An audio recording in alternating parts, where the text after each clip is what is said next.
ఒక అమ్మాయి జీవితంతో ఆడుకునే ముందు ఒక అమ్మ ఒడిలో ఆడుకున్నామని గుర్తుంచుకోవాలి. ఎంతటి వారైనా ధర్మ మార్గాన్ని తప్పితే కీడు తప్పదు. కర్ణుడు అత్యంత బలశాలి అయినా ధర్మాన్ని తప్పి కురుక్షేత్రంలో హతమయ్యాడు. ముక్కుసూటిగా ఉన్నది ఉన్నట్లుగా మాట్లాడి చూడు, నీ పక్కన ఒక్కరు కూడా ఉండరు. అబద్ధాలు చెబుతూ లేనివి కల్పించి మాట్లాడి చూడు, నీ చుట్టూ ఒక పెద్ద గుంపే తయారవుతుంది. మంచి పనికి మించిన పూజ లేదు, మానవత్వానికి మించిన సంపద లేదు. మనిషికి మరణం ఉంటుంది, కానీ మంచితనానికి మరణం ఉండదు. ఉదయం లేవగానే ఒక మంచి ఆలోచన, ఒక చిన్న చిరునవ్వుతో రోజు మొత్తాన్ని మార్చేస్తుంది. నీ జీవితాన్ని మార్చేవాడు నీ ముందు అద్దంలో తప్ప లోకంలో ఎక్కడ కనిపించడు. మరణించిన తర్వాత 3వ రోజు గోళ్ళు ఊడిపోతాయి, 4వ రోజు శరీర వెంట్రుకలు రాలిపోతాయి, 5వ రోజు మెదడు కరిగిపోవడం మొదలవుతుంది, 6వ రోజు పొట్ట భాగం కరిగి నవరంధ్రాల్లో నుంచి వెళ్ళిపోతుంది, 60వ రోజు మిగిలేది ఎముకలు మాత్రమే. ఈ అహంకారం, గర్వం ఇంకా దేనికోసం? ఉన్నదానితో సరిపెట్టుకుంటే ప్రతి చోటు స్వర్గమే, లేని దానికోసం ఆరాటపడుతూ వేసే ప్రతి అడుగు నరకమే. వినేటప్పుడు వినయంతో వినాలి, మాట్లాడేటప్పుడు మర్యాదతో మాట్లాడాలి, అడిగేటప్పుడు ఆప్యాయతతో అడగాలి, సమాధానం చెప్పేటప్పుడు సంస్కారంతో చెప్పాలి.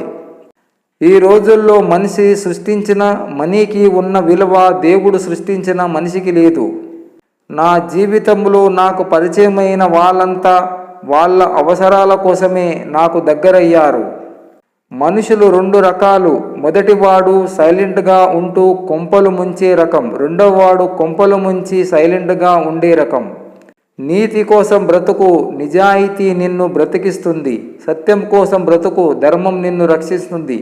మంచి కోసం బ్రతుకు, మానవత్వం నిన్ను కాపాడుతుంది. కోపం ఉంటే చెప్పాలి, చూపించకూడదు. ఇష్టం ఉంటే చూపించాలి, చెప్పకూడదు. అప్పుడే బంధం నిలుస్తుంది. మనకు ఎంత ధనమున్నా ఆకలివే తినేది ఆహారాన్నే. మనకు ఎంత గుర్తింపు ఉన్నా అందరూ చూసేది మన గుణాన్నే. ఇంటికి పిలిచి ఇచ్చే ఇది విందు, అడిగిన తర్వాత ఇచ్చేది భిక్షం, ఎవరికి తెలియకుండా ఇచ్చేది దానం, వెతుక్కుంటూ వెళ్ళి ఇచ్చేది ధర్మం. గొడవలు సృష్టించే 1000 పదాల కన్నా శాంతిని తెచ్చే ఒకే ఒక పదం మాట్లాడడం ఉత్తమం. కష్టాలు ఎదురైనప్పుడే మనిషికి విజయం విలువ ఏంటో తెలుస్తుంది. అభ్యర్థి ఏ పార్టీ వాడని కాదు, ఏ పార్టీ వాడో చూడు. ఎన్నుకుంటే వెలగబెట్టడం కాదు, ఇప్పటిదాకా ఏం చేశాడో చూడు. పెట్టుకునే టోపీ కాదు, పెట్టిన టోపీ చూడు.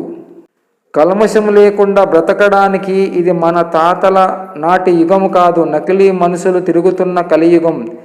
ఎదుటివారి యాక్షన్ బట్టి మనం రియాక్షన్ ఉండాలి, లేదంటే బ్రతకడం కష్టం. దేవుడి వల్ల న్యాయం జరిగితే న్యాయస్థానాలే ఉండేవి కాదు. సరస్వతి వలన విద్య లభిస్తే విద్యాలయాలే ఉండేవి కావు.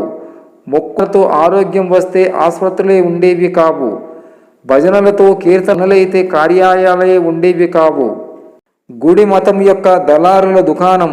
అక్కడికి కేవలం మానసిక దౌర్బల్యం, మానసిక బానిసత్వం ఉన్నవారే మాత్రమే వెళ్తారు. నీ వెనుకేముంది, ముందేముంది అనేది నీకు అనవసరం. నీలో ఏముంది అనేదే ముఖ్యం.